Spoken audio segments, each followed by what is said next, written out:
Bismillahirrahmanirrahim. Assalamualaikum warahmatullahi wabarakatuh. Pemirsa yang dirahmati Allah, marilah kita simak ceramah dari Buya Syakur Yasin dengan tema Allah tidak pernah menciptakan produk gagal. Sebelumnya marilah kita berselawat terlebih dahulu. Allahumma sholli ala Sayyidina Muhammad wa ala ali Sayyidina Muhammad. Marilah kita doakan semoga almarhum Buya Syakur Yasin diberikan tempat terbaik di sisi Allah Subhanahu wa taala. Amin ya rabbal alamin. Halo, assalamualaikum warahmatullahi wabarakatuh. Saya Priyanto dari Arjawinangun.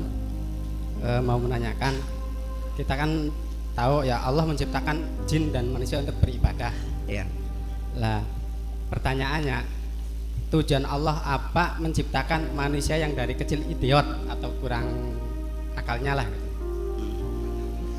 Dan yang kedua, ini titipan, dia menanyakan tentang Ustadz Dano yang di MNC TV itu. Nah, itu kan sering ngomong kun fayakun, itu apa itu maksudnya? Udah, sekian. Begini, Allah itu bikin apa saja bisa. Innama amruhu idza arada syai'an ayaqula lahu kun fayakun. Semua pasti terjadi.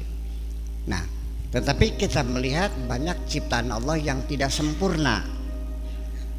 Lahir nggak ada mata, lahir kayak bonteng, kayak apa bonteng? Bonteng jatimun. Apa bonteng itu bahasa Indonesianya? Hah? Ada bonteng timun, bonteng suri.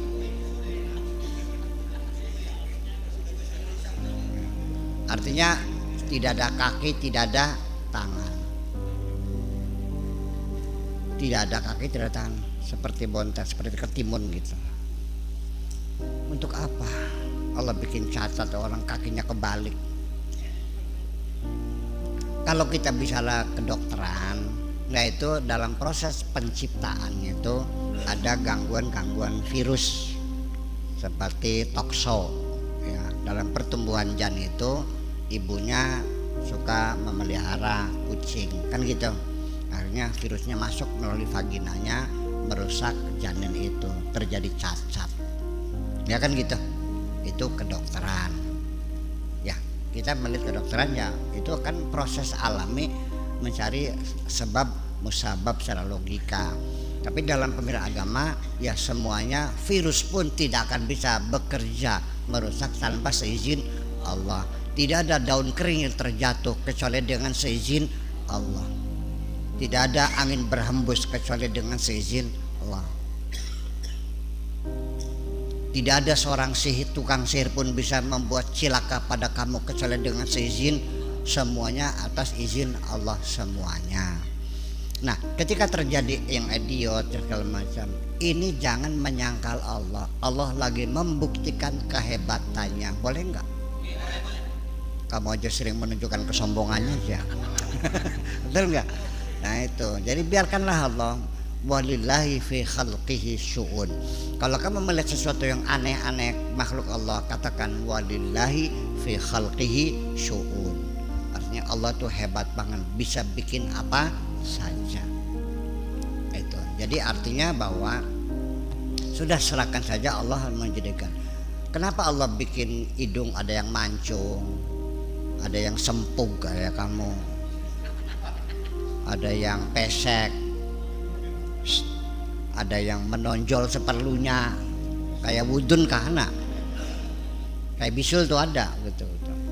Itu bukan Allah tidak bisa bikin hidung mancung.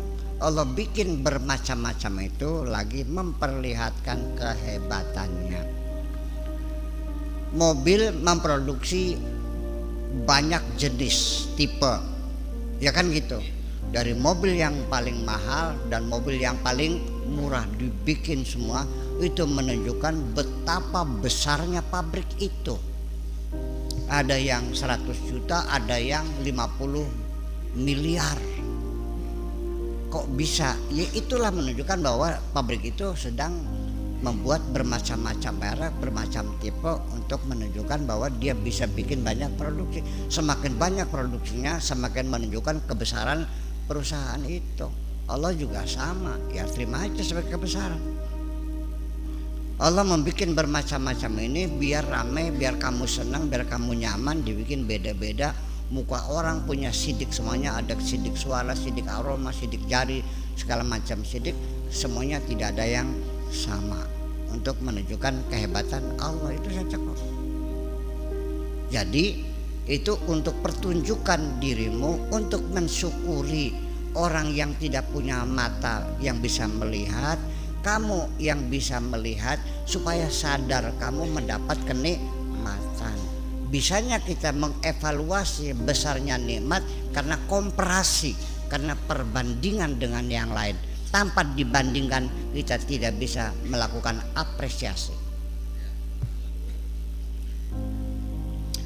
Perempuan di Indonesia di sini saya katakan ini cantik. Kenapa cantik? Karena dikompernya dengan perempuan yang lain ada di sini. Tapi kalau dikompar dengan cewek di Libanon ya jelek ini mah. Ya kan, dengan perempuan yang ada di Israel ya jelek segitu mah, nggak ada apa-apanya. Ya kan begitu. Nah, kapan kamu bisa begini? Dulu kamu sering menangis hanya gara-gara tidak punya sepatu. Sejak engkau melihat ada orang tidak punya kaki baru paham kamu. Mas nggak punya sepatu dia nangis, itu orang nggak punya kaki bisa ketawa kok. Jadi semua yang ada itu adalah pelajaran buat kita, betul nggak? Sanurihim ayatina fil afaqi wa fi anfusihim hatta yatabayyana lahum annahu haq.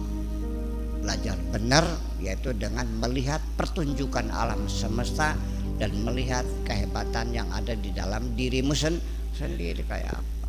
Gitu. Kira-kira begitulah kita memahaminya.